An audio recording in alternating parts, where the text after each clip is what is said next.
Now in this question 163, the concept of dimensional analysis will be used. This question reads, a physical quantity of the dimensions of the length that can be formed out of C, G and this quantity E square by 4 pi epsilon naught is. मतलब ये है कि इस question में length की dependence C जो कि velocity of light है उस पर दी गई है. लेट अस सपोज इस पे पावर हमने x रखा है. Universal gravitational constant G, late us suppose इस पे पावर हमने y रखा है.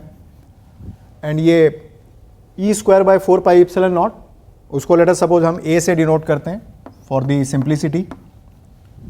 ये एसेंशियली देखा जाए तो फोर्स इंटू आर स्क्वायर की डायमेंशनल फार्मूला का होगा. तो आपको एक्स वाई जेड की वैल्यू निकालनी है यहाँ पे. तो you have to balance the dimension. C की डायमेंशंस क्या होगी, L T minus one, you can substitute. G that is universal gravitational constant. So this is force into distance square upon mass square. So M raise पर minus one, L raise पर 3, T minus 2, वो आप इसमें substitute कर सकते हो. और ये फोर्स इंटू आर स्क्वायर, सो ये एम एल 3 टी माइनस 2 वो ए की जगह पे आप सब्सटीट्यूट कर सकते हो. तो you have to solve it और एक्स वाई जेड की वैल्यू आपको निकालनी होगी. So if you calculate the values here you will find Y और जेड की वैल्यू इसमें 1/2 आ रही है और ये एक्स की वैल्यू यहाँ पे -2 के इक्वल आ रही है. दैट मीन्स सी पे पावर -2 है. सो अल्टीमेटली एल जो होगा वो 1/c स्क्वायर होगा एंड जी और A that will be raise to the power half या उसकी स्क्वायर रूट होगी.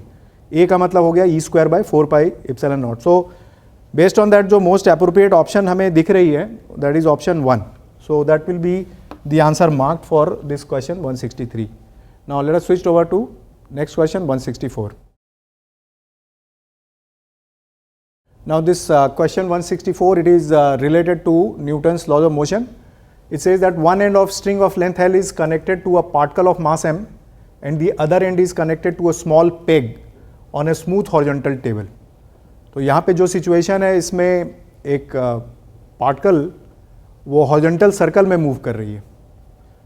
नाउ फॉर सर्कुलर मोशन हमारे पास एक ही फॉर्मूला है, net force toward the centre is equal to mv square by r.